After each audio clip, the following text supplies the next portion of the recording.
best horror franchise of all time. Bon appetit! Those pumpkin-shaped candy corn, those stale motherfuckers that... Oh, yeah. The Shadow Crew Podcast. Hey, everybody. Welcome Hello. to the Shadow Crew Podcast.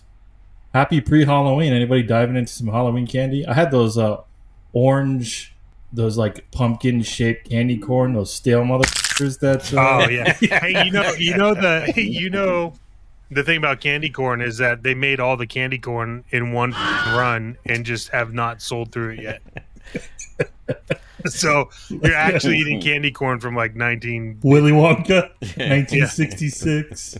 Almost broke my damn tooth eating one of those today. So, in spirit of Halloween, we're gonna talk about a bunch of fun stuff. I know I was enjoying Mr. Storm and Dr. Brantley's recap of Mummy stuff, and it got me into the Halloween mood. If you all haven't seen it, it is available on the Shadow Knows Network channel. So scroll down to some videos. I thought it was cool retrospect. It got me thinking about some other horror franchises, and I think it'd be cool to talk about what's the best horror franchise of all time.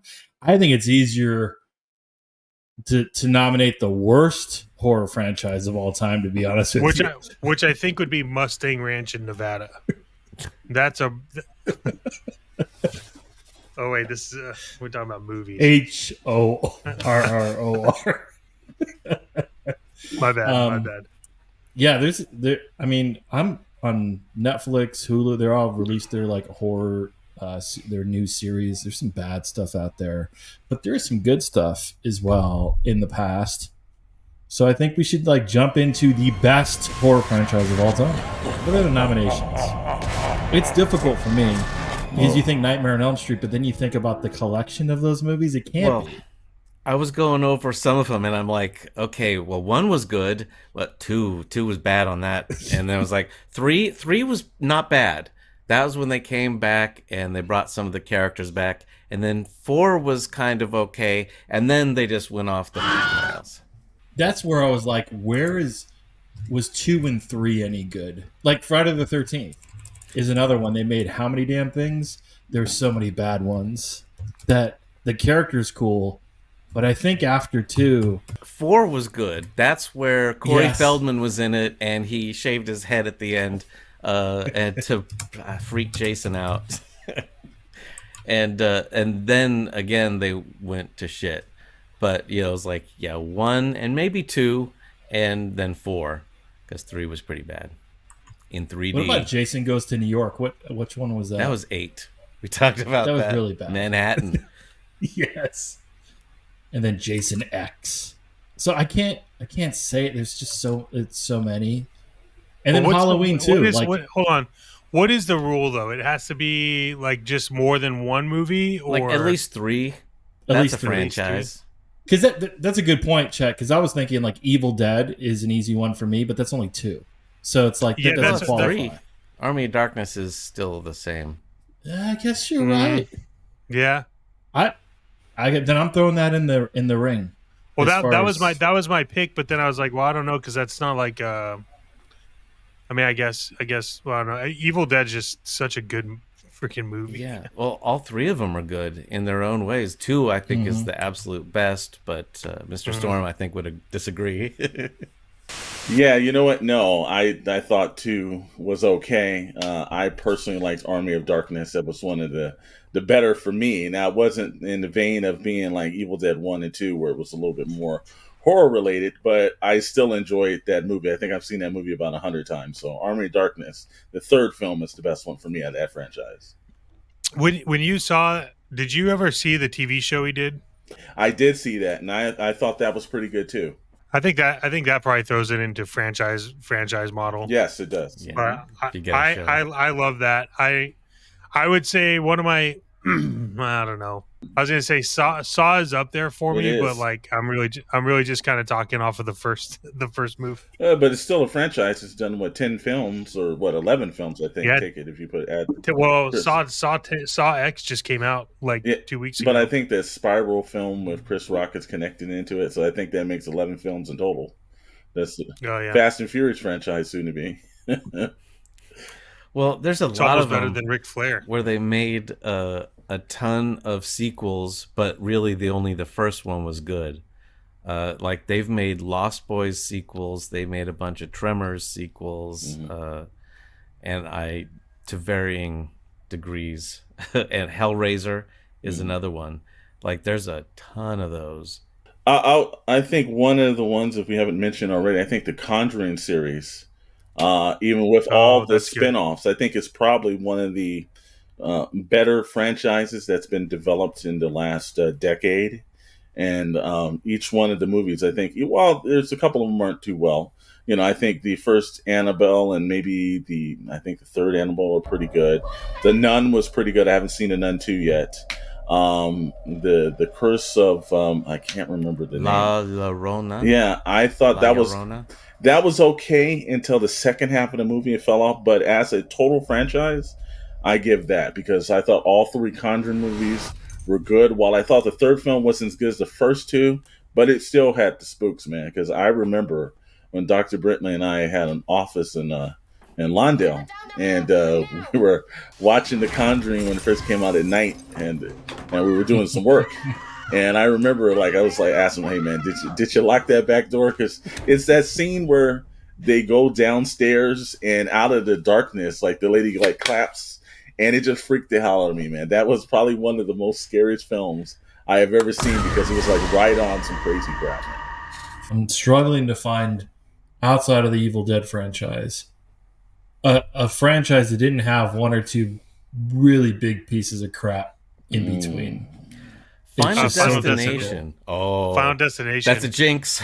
Yeah. We're all gonna die. Are you sure there wasn't a piece of crap in between? No, I think the whole thing was a piece of crap, so it's it just evens itself out. But you weren't there for the deep character arcs of all these kids. You wanted to see all the interesting ways they were gonna die, and that they pretty much did good in every one. You know what that's like.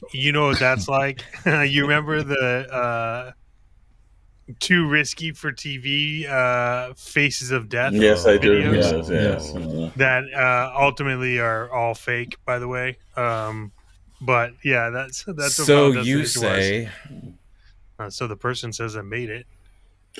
What I would say, Scream was good. Yes. Again, piece of craps in between those. Scream 1 and 2 were good. Scream. 3, I didn't think was so good, and I didn't bother with any of the others. 4, 5, and 6 now.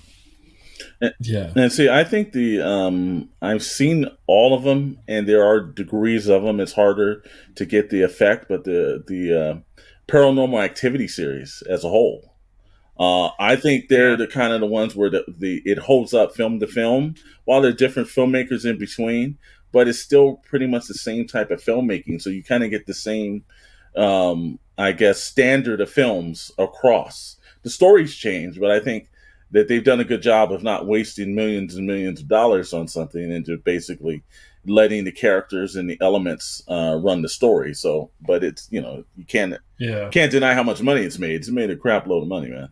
I think if we're going TV series, what about American Horror Story? I don't know if you all have watched that, but that's been an ongoing thing. And I haven't watched all of them, but the ones that I have been pretty, there hasn't been any that have been bad. But then again, I'm not really in tune with all of this. But it seems like every year there's a new one. So in terms of new horror franchises, that seems to be the bigger recent one thus far. Well, it's not living in the past. They have one now, a new one now, right? Yeah. So, yeah, I think that's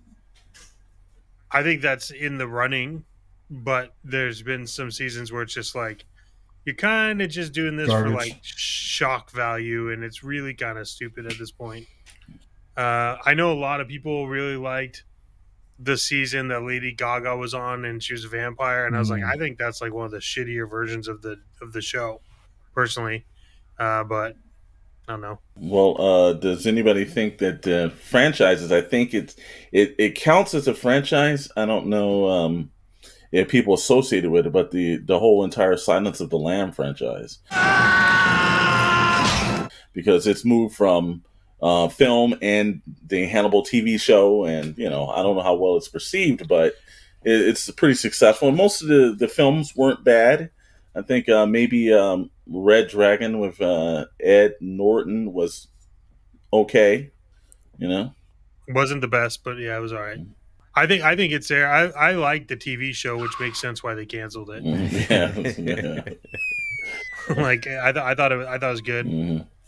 See, I think the problem is that a lot of these movies, when they came out, it just didn't really exist to that level. Mm-hmm. And so to try to come out with a second one with the same impact that like a first one had, right? Like if you look at like Nightmare on Elm Street, Yeah, like that like screws with your head, and that's like the first one. So like when you watch the second one, the problem is you're going into it knowing what it's about, but it's still good. It's just not the same like gut reaction because you've already seen the first one, right? Mm-hmm. Mm-hmm. I think that's the problem with like a really good horror franchise. Like a really good horror franchise would be something where you're on the edge of your seat the entire time, and at the end of the movie you still have no clue what's killing everybody. So now if I make a second one, you're coming back because you want to see if you're going to find out what was killing everybody, but then you don't. And then when you decide you're done with the franchise, that's when you show it off. That's how I think it would be good, but I don't know. Yeah. Everyone would hate you for that. Yeah, but they would come see my movie because they would hate me. I would want them to hate watch it. We guarantee we will show the monster in this film. Kidding. Just kidding. Well, it's like Stranger Things. I would consider Stranger Things to be in a franchise, but like if you watch the first season of Stranger Things, they didn't show it really until like the second season, and then you started getting this idea of like what it actually was. Is Stranger Things, would that be considered horror, or is that more like sci-fi? I'd say horror. Sci-fi horror. I mean, because I think it's on it's a hybrid.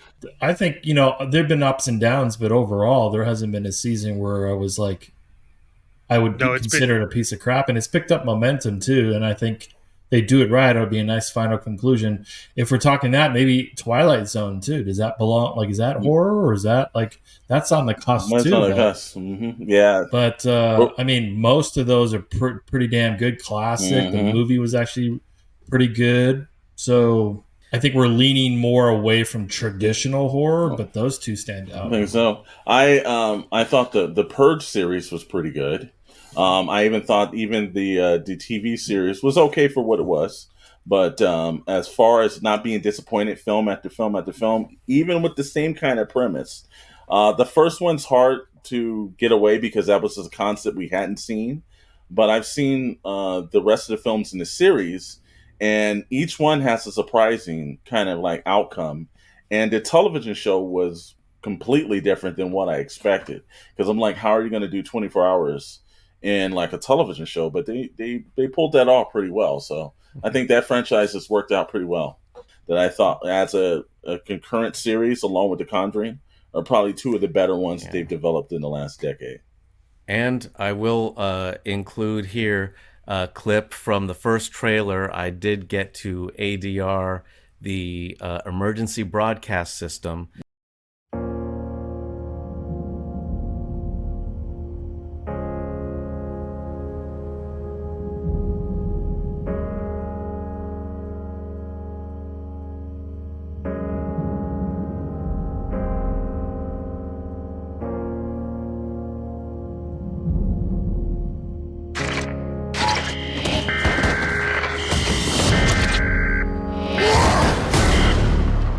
Tonight allows people a release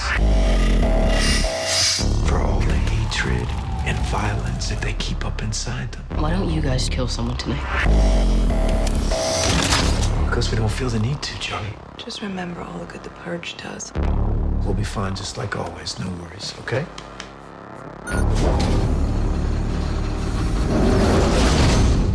This is your emergency broadcast system announcing the commencement of the annual purge. At the siren, all emergency services will be suspended for 12 hours. Your government thanks you for your participation.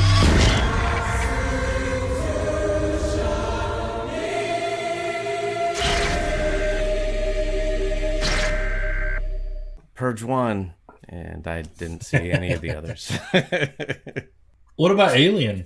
There, again, it's only like the first 2 movies I would consider good, and they weren't really scary after that either. Well, the third film, I'm going to disagree. It wasn't great, but it wasn't terrible compared to when you see the rest of the series. That's true. I thought the acting in it was, top notch. Charles Dutton, you've got some, great actors in it. It just the storyline was a little bit outdated and a little far out for everyone else. But compared to it, I think there's 3. Again, the first 2 movies are fantastic. The third movie is decent, and then after there, you have the problem with that franchise. But I know they're supposed to be doing a new Aliens movie for Hulu, right? So we'll see what's going to come up from that. I think I have to. I'll be remiss if I don't mention it. Texas Chainsaw Massacre. When they got into the 3D shit, I'm not all about that, but those movies were great. And then, I don't know. I think it's good and funny story. There's a guy in Georgia who's pretty big on social media on TikTok, and it's Michael Myers of Decatur or Decatur, Georgia, and he literally year round dresses up as Michael Myers and rides a bike in like throughout his like neighborhood, and then his wife does a lot of like the filming, but she legitimately gets like upset at him because like she'll get phone calls from people while she's at work, and she comes home and he has this giant Michael Myers, like 40-foot blown up Michael Myers thing in his front yard, and now he's got his kid doing it. So his kid walks around with him with this Michael Myers thing on, and they just start dancing, and so that's I don't know. I think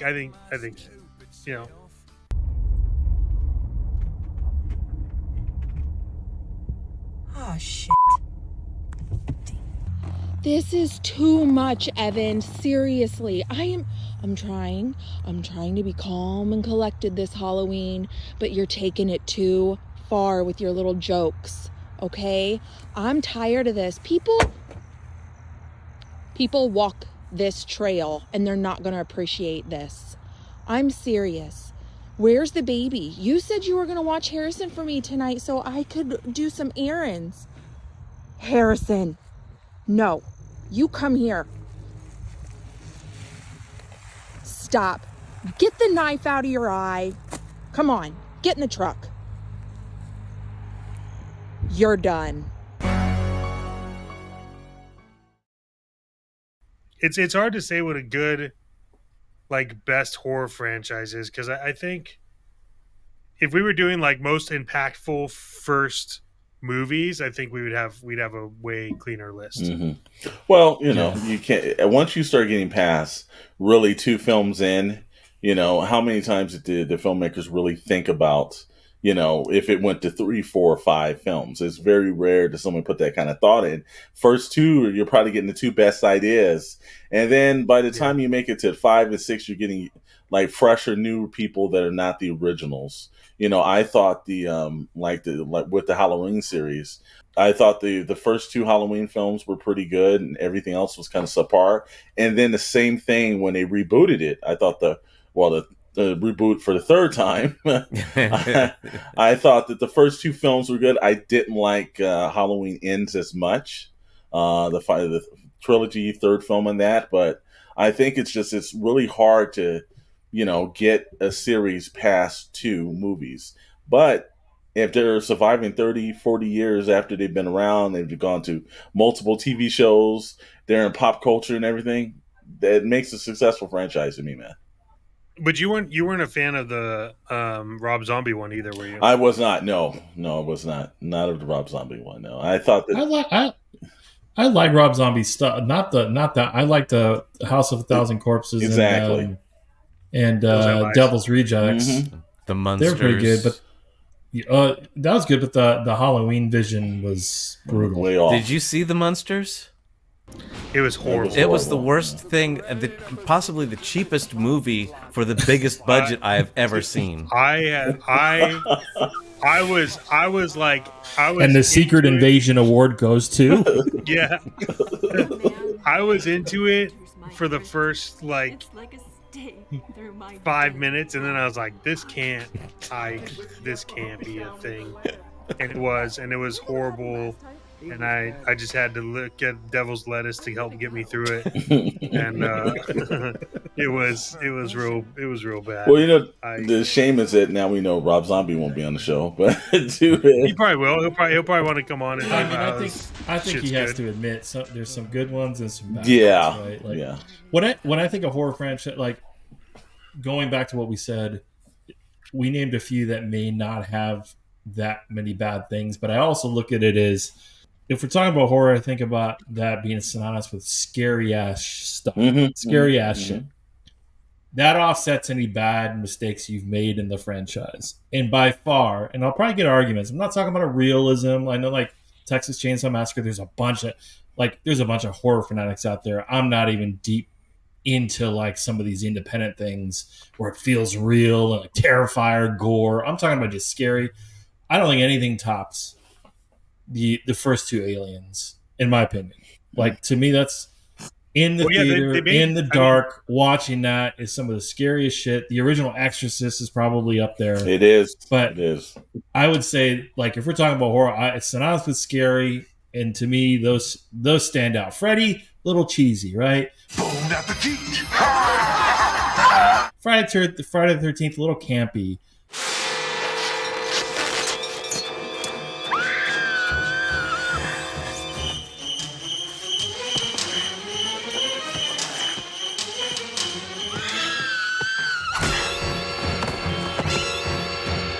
But I think those Alien movies, holy shit. Well, I think you're right in that too, because I remember a couple years back they made a game, Alien Isolation, dude, and that's scary shit.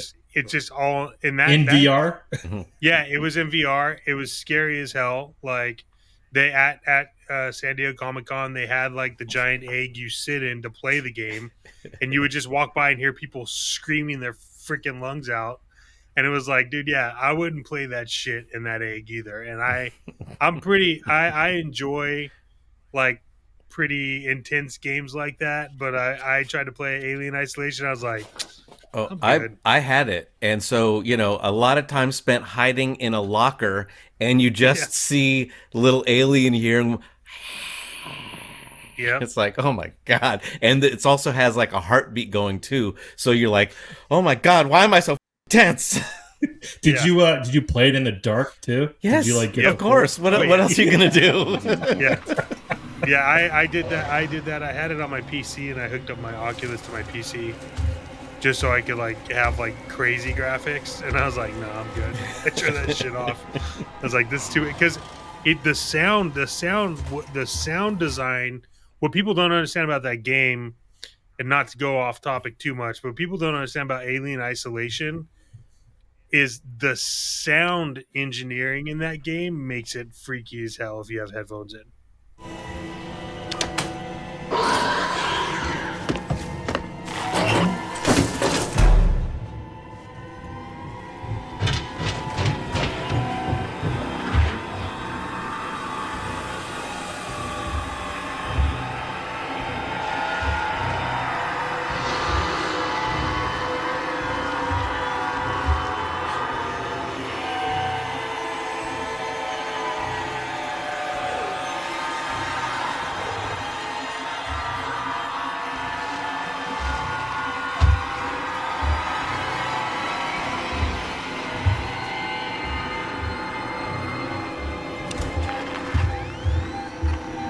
Because it's good.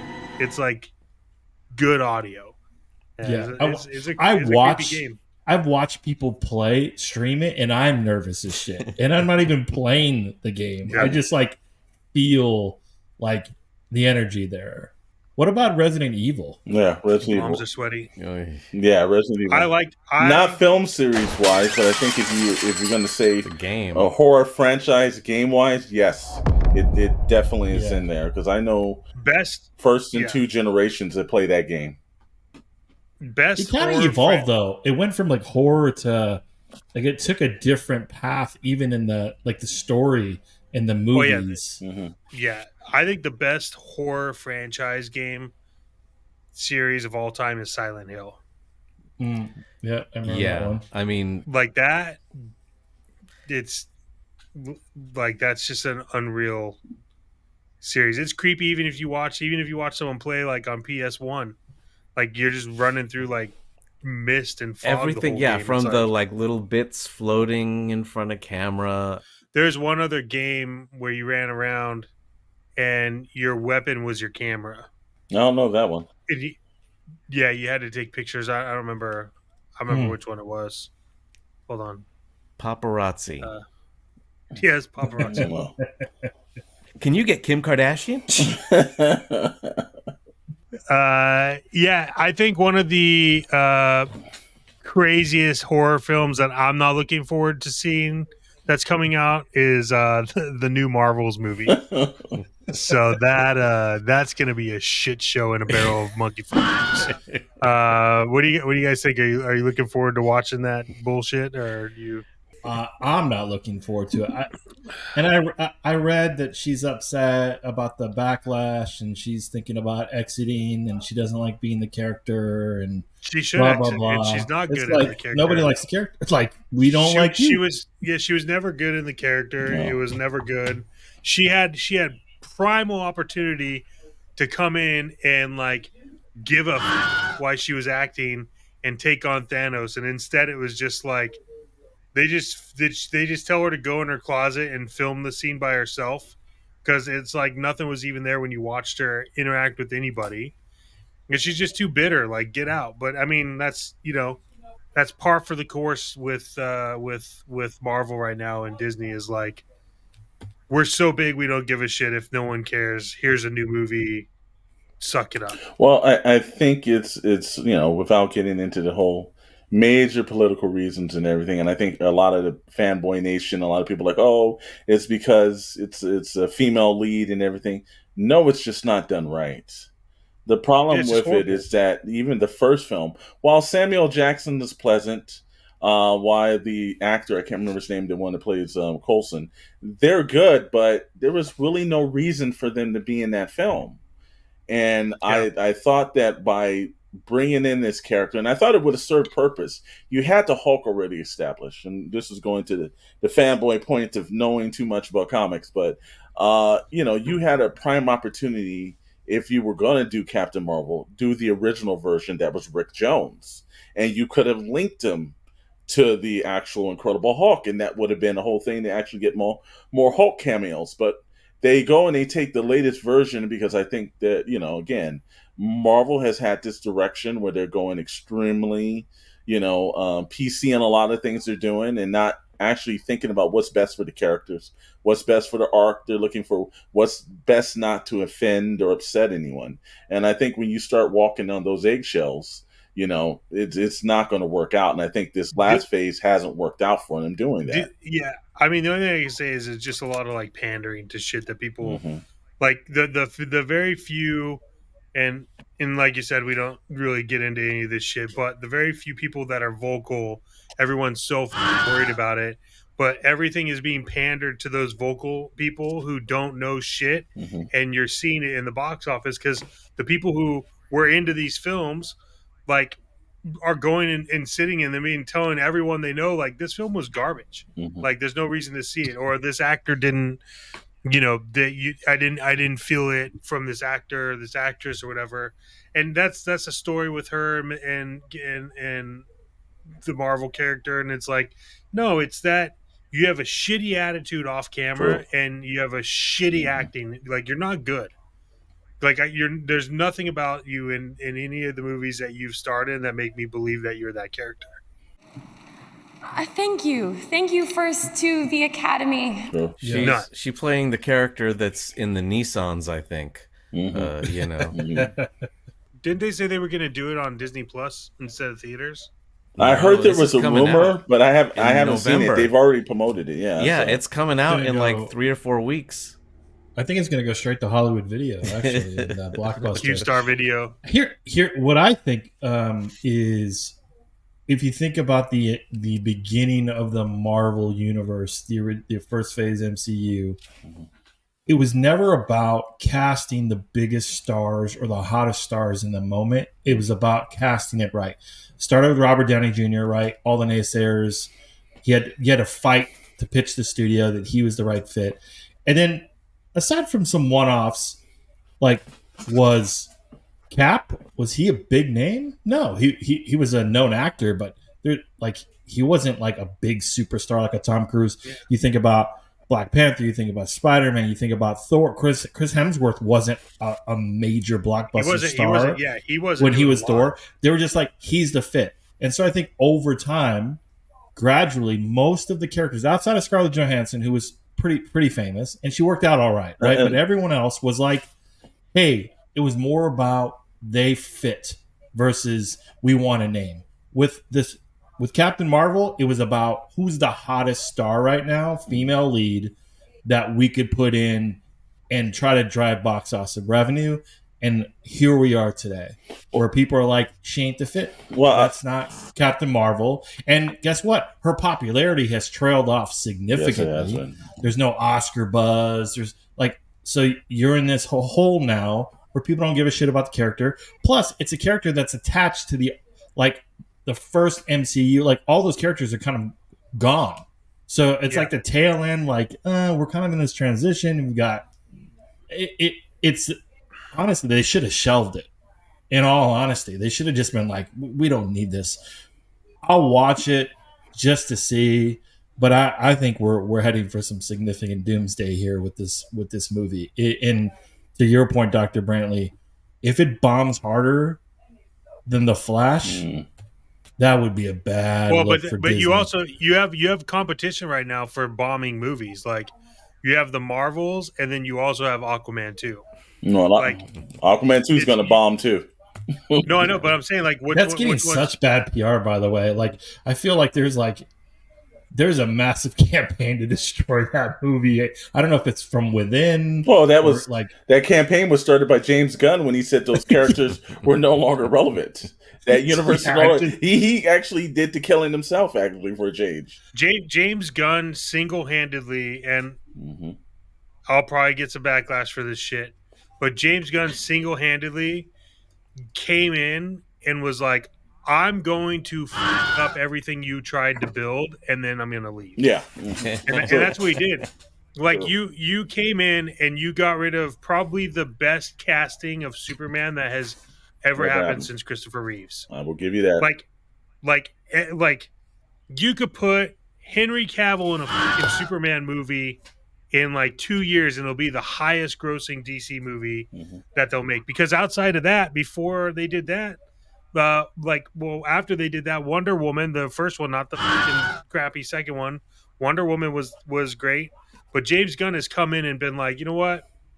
We're gonna get rid of all these. So now you have what's happening in the theater is you're racing for the biggest bomb between the Marvels and Aquaman 2, and then on TV they're doing the same shit. I know last week, kind of to tie us back to last week, we talked about Loki, right? Or one of the other weeks we talked about Loki. I watched Loki. I binged watched Loki, and I thought it was freaking amazing until I saw season 2, and then I was like, you should have just stopped. You should have stopped, because season 2, it's I watched both episodes and have no idea what the hell I watched. And so I think we're just getting into the phase of what Chris said, which is just put it on the shelf. Stop. Just cut it. Count your losses. Stop. No one's gonna watch this. Both of these are sequels to billion-dollar movies. Aquaman made $1 billion. Marvel, Captain Marvel made $1 billion. And both of them are on track to be some of the biggest flops as a sequel. Like, I can't think of too many that was like such a big first one, and then the sequel was... Give Ridley Scott some time. He'll be able to do that for you. But no, I think you're right. I think, well, one, Captain Marvel was off of the wave of the actual MCU itself. It didn't really perform in the same manner like people knew who the character was. It was the franchise. It was the whole Marvel MCU thing, and people were like, "What's the next one?" They've got the biggest star that they had in the MCU in Samuel Jackson, where it's a transition. We don't see Samuel Jackson that much in the films, and he was in this one a little bit more. So with Aquaman, I think it was just, again, it was what Henry Cavill had done in the films. I think you had Superman and Batman that premiered. I believe Wonder Woman premiered before Aquaman. So you just had the wave of people expecting, well, this is going to be a great film. And I think now what's happening is that people aren't expecting the MCU films to be great films. They've been disappointed time and time again. I think it all started with the tail end of the last phase, because this entire phase has just not worked. From Ant-Man 3 to, I think Doctor Strange and the Multiverse was the last one I sat down and thought this one was at least decent compared to Spider-Man No Way Home. But the other ones have been extremely disappointing, and I don't see that trend changing. And I don't see the Avengers movies actually moving up, because if you're going to go in the same thinking and the same mindset that you've had with these, they've got to totally go in and make a change. And I don't think in the same way the James Gunn issue made a change, because I don't think that's going to work either. I just think you got to change the structure of how the films, you got to start caring about the characters more and start getting back the characters that people recognize, because no one recognizes these characters anymore. Well, what they need to really do is understand why everyone is so pumped about Deadpool. Which is delayed another year, by the way, or something due to the actors' strike. So by the time that movie comes around, Hugh Jackman will be 70. Yeah. Yeah, but it's still, I mean, you still in modern day superhero movies, Ryan Reynolds was always meant to be live action Deadpool. And so like they're fun movies to watch. If you don't know anything about Deadpool, you go in and watch that and you just try to figure it out. But I think that they have, how many more, they announced a whole bunch, right? So now it's a matter of like how are you going to get out of this deep hole? You killed off essentially Captain America. You made Thor look stupid. Like you can't bring Thor back in any movie and have him be like the god of thunder that anyone like respected. Like you've gotten rid of all these like great things that were built up by your own company. For what are you gonna do with them now? Well, I think a reboot. I think that the smart thing is just to reboot the character. Look, they should have, after Endgame, if you knew you were going to replace Robert Downey Jr., have someone else to be Iron Man. If you're going to replace, you could have brought in Iron Lad. You could have literally written Iron Lad into the movie. You cannot in any way, shape, or form, I think, replace your heavy-hitting characters. That's why DC constantly, you'll see, till the end of time, a Batman film, you'll see a Superman film, you'll see those characters constantly come back. But for them, they were like, I think the problem goes from the top. And I think that when you have great success, you get to the level where people can't tell you anything. And I think that Kevin Feige now is at the point where he's had the ultimate level of success. And now this last phase, well, if they didn't like they love the first characters. These other under characters are going to love that too. And the fans are telling them that, no, we would like you to go back. We still want to see Captain America. We want to still see Iron Man. And I just think that that's ego, is not saying this has not worked out. The next phase, we're just going to, and you don't have to do like this whole thing where they just show up and everything. I think it started when they said they were going to put the Black Panther in the Black Panther 2.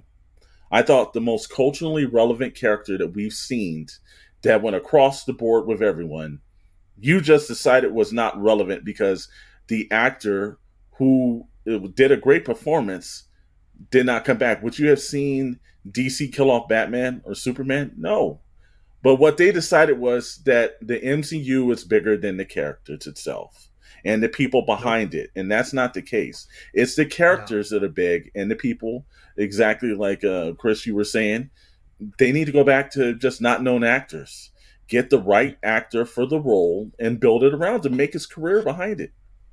Do you think, I know we talked about this a couple casts ago, Quentin Tarantino had mentioned something about like it's not about like the actor's performance, but it was more centrally focused on like the actual character, like Captain America or Iron Man. True. I think I disagree with why Marvel is a bit stuck. Because if you think about the DC universe, while it hasn't been nearly as great as Marvel, you think about Batman as what? Probably Batman, Superman, the iconic characters that. Sure, you could go back, Christopher Reeves, Michael Keaton, Christian Bale, you could name them all. Some have been better than others. But I think you could still do Batman or Superman. I think because Iron Man wasn't as big of a known character to the world as Superman or Batman, and the same thing applies with Captain America. There wasn't like a bunch of TV shows and a bunch of movies prior that those two are known for those roles, right? Like Tony Stark is Iron Man. We're like, I think it's hard to replace. I think they found themselves in a bit of a holy shit. How do we recast this? Like it's so weird, like such a powerful. Like to your point, Alex, I think if you're going to reboot it, you have to just like clean slate it. But to try to plug in someone else into the current story. I just think he's just so phenomenal. He's been associated with this character, and they may just like, I don't know what they may be like. How do we do it? They just may be stuck. Like, how the fuck do we replace Robert Downey Jr.? The easiest thing to do is they've already set up these alternate universes. You can have like your one big star character that you want to keep, Tom Holland probably, go into another universe, and then everyone else can be recast. And if people don't like that, you can go to another universe. Well, the thing is, they had the ultimate, I guess, conduit to do it with the snap. They bring in these characters. Well, the Black Panther, Chadwick Boseman, passed away. Now there's another actor as the Black Panther. Who would have known? Maybe he knows he's not in the same, universe. They could have replaced the characters. But they chose not to. But I get like the concept behind you could do it. I think they're just struggling with it because how iconic. I think he's created that character. I think they're fine. They're a bit stuck in the past, and they don't know a very clear path forward. Well, that's I think the problem thing of not recasting Chadwick Boseman. I don't think any of those characters are above recasting. Especially like if there's a dispute about money. It's like, well, you know what? Okay, you're out. Someone else, like Rhodey. They didn't have a problem getting Terrence Howard found his way to Empire. it rolls down to is like Hollywood works in the one major thing, and this is Dr. Brittley and I, Chris, you've been around it long enough and everything. They replace actors, they replace writers, they replace directors. They've done it in the middle of Richard Donner, one of the best ones. They replaced him in the middle of a movie. They can replace him. It's just they chose not to. And it becomes a little bit of humorous and ego when they don't do it. It's like, you're bigger. We're going to tell people. We're going to dictate to people what they want. And that's not the case. The audience dictates to you what they want. That's the reason why the last 3 Star Wars films didn't do well. It did cash-wise, but people despise them because people are like, these aren't the characters we want to see. This is not the scenario that we want to do. But then people sat with unknown characters in Rogue One, and people thought this is fantastic. You dictate what they want to see. They're unwilling to change their habits because they've made billions of dollars since the Avenger movie. They've made that money. It's hard to tell somebody that's extremely successful what to do to change. They're the hardest people to ever change because it's like I've got to this point, I've done this, but doing this, I might as well go on. But right now, the universe needs to be changed. I heard like the problems they had with Blade. They brought in someone that wrote like 2 action sequences for the entire movie. I'm like, that's just insane. Like, clearly that was the wrong choice of writer. So it's like, with the TV shows we talked about last week, they've got to do some internal changing. They've got to figure out, like, we can't fix it in post. You can't fix a terrible movie in post. That's not going to work. On the script if a film is good or not, and they're not reading what the audience wants, and they're not reading the scripts before they start shooting. All I know is for this, if they want Blade to really work, I hire the John Wick director to film it. I would. I want to see some badass Blade versus vampire fight sequences. I want to see, do it right. I think Wesley Snipes did a pretty badass job in that film. Right. Take it to another level. You take it to the John Wick bar. Be the first Marvel movie to be like, holy shit, this is like Kill Bill level. They won't. But I'm just saying, you have an opportunity to do it with Blade here. Mm-hmm. They do. But I think with everything that's like going on with like Disney and Marvel, right? You look at like all the stuff that they have on slate to do. Like, what are your thoughts on the Gargoyles like live action thing? Yeah, you know what? I've been reading in this. Does anybody remember that? Like, it's still big. No, but what's the audience? Who is it? Us that's watching this shit? It's like, is it our age group? Because I don't know. Like, it's literally us watching. It's us, right? Like, it's our like. That was, you better get it right, because it can't be some bullshit like with the little kids. all the kids you're marketing to we're all the ones with the money now. Yeah. So you better get this right. I remember that was the sole reason why I was a little excited for Disney Plus, because some of the properties that they hadn't shown in a while, we had the chance to see. I've been, like I said, going through a couple of chats and everything through the Instagram and all the rest of stuff, and I'm just hearing people like, "Oh no, like don't do this movie." Don't do this. And I think it's because the animation is just iconic. It was a good show for what it was, and I think that it's in people's minds. Just leave it alone. I think it's one of those times where it's like, if they would have said it was animated and they were going to do it, and maybe as a Disney Plus show or something, I could have got behind that. I don't think that this lends itself well to live action, especially with the amounts of special effects and everything it's going to be. I think they're going to hurt happen. It. Yeah, don't Ashoka this series. You know what I'm saying? And while James Wan, I'm not going to besmirch his name, because I think he's done outside of the second Aquaman movie that's probably coming up. But he was also the producer that did the DC version of Swamp Thing, and that was probably right on the nose, one of the better DC properties for television that they just went for one season on.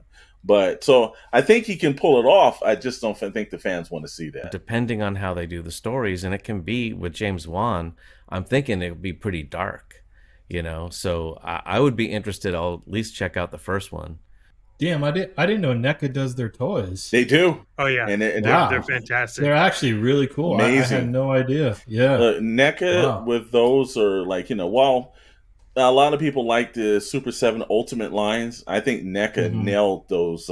They had a display at the New York New York Toy Fair, and they had the clock tower, and they had all the gargoyles on it, and I was like, wow, that is absolute. The detail that they put in those looked like it came right off the screen, right into form. NECA's doing a fantastic job on that.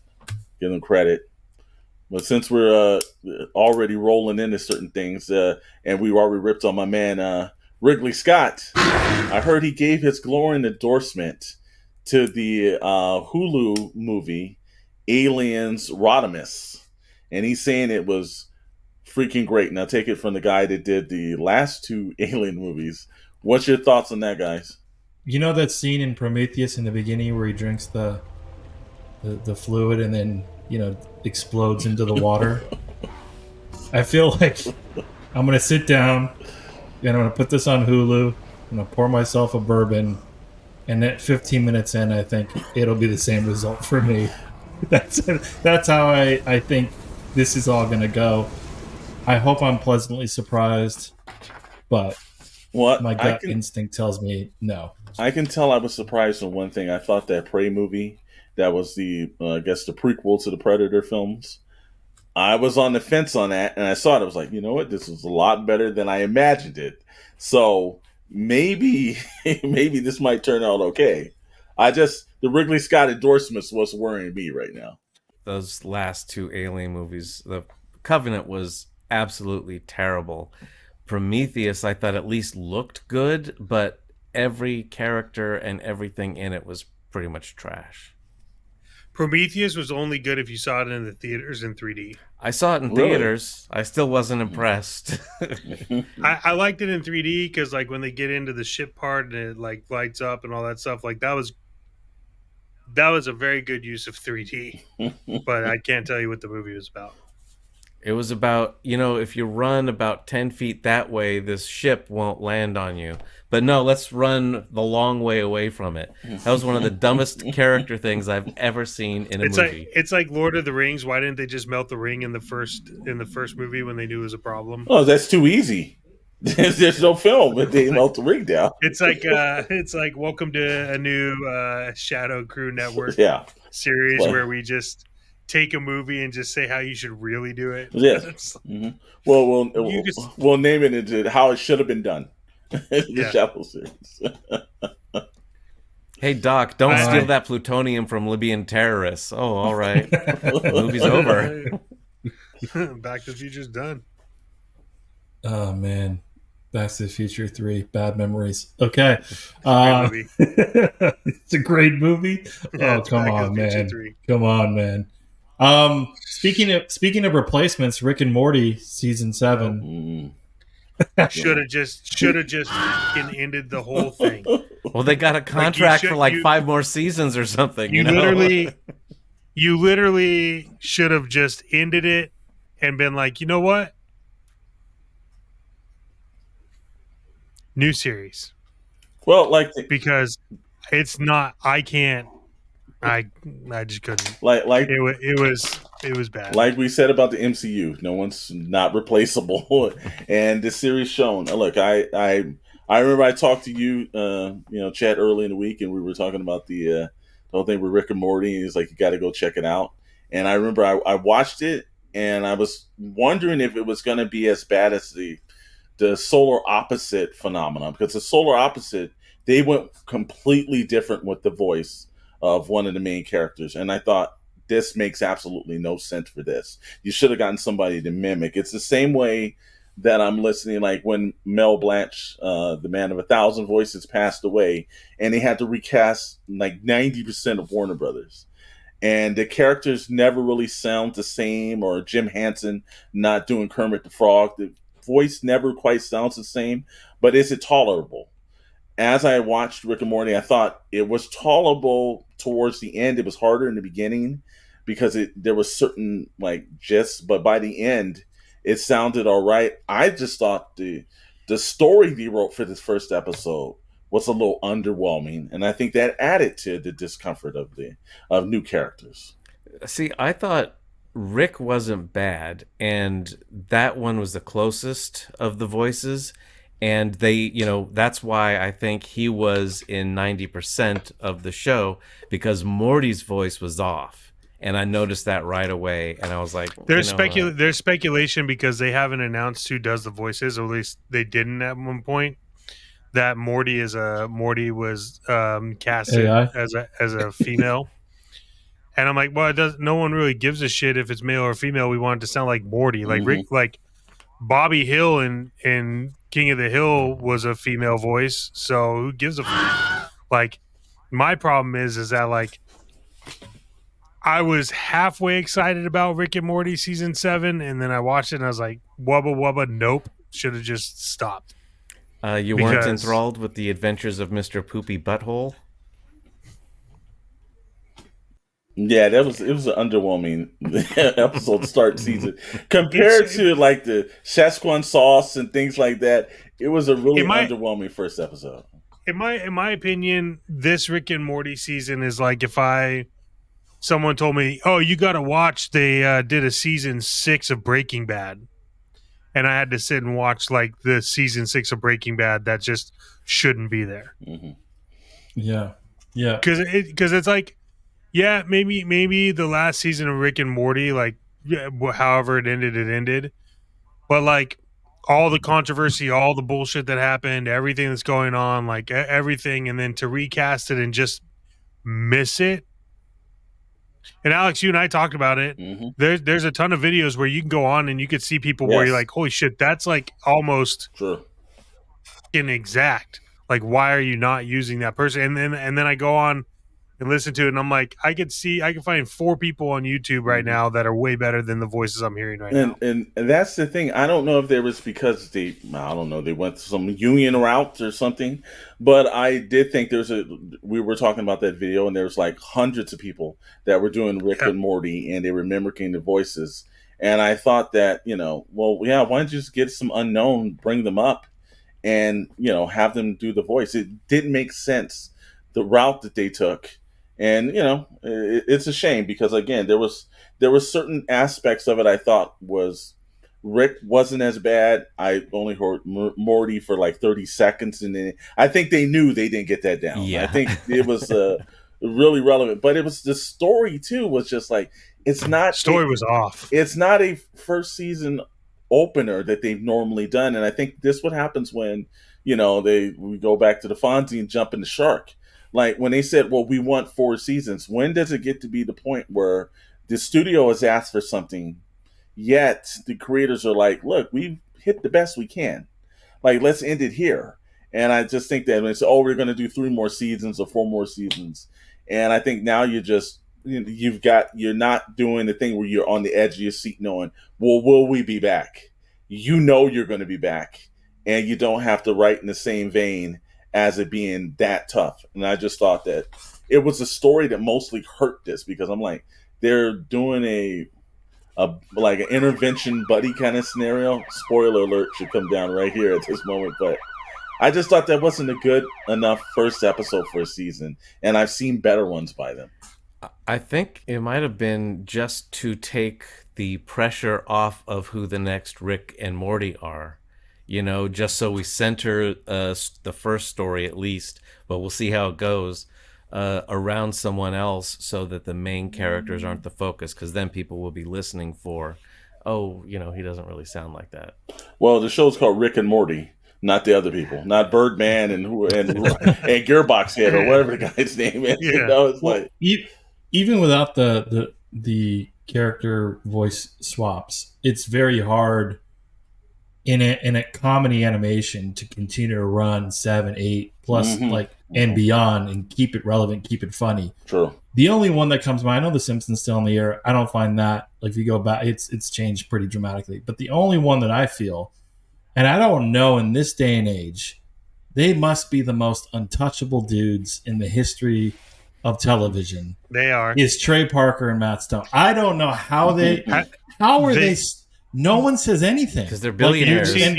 You saw the trailer for their new new thing, right? No, but you go back. Every single topic that is controversial that anybody else would ever touch would be canceled. Obliterated. Yeah, I don't understand how they're able to survive. But that one is still like, and Paramount's paying them freaking millions of dollars. Oh, they have to. It's just crazy to me. And I know we're talking about Rick and Morty, but I still, I'm just in awe that that's still, I was like a kid when that came on, and it's even more controversial, but no one seems to care, and they don't give a shit. And it's just like they found this pocket where they can just do whatever they want. And I think part of it is like, sure, there's some topics that are sensitive for folks. I'm not saying all the things, but I'm just saying, like, to cover it is just kind of funny to say, like, we're just going to do whatever we want to do. But the reason why I think South Park has that, like, anonymity is, like, they kind of brush the lines of, like, stand-up comics.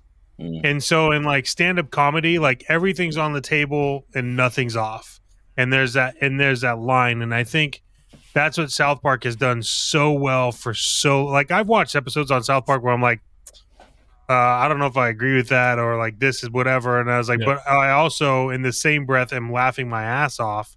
And it's because it's like, I think each episode of South Park is done as like a long version of a stand-up comedy skit.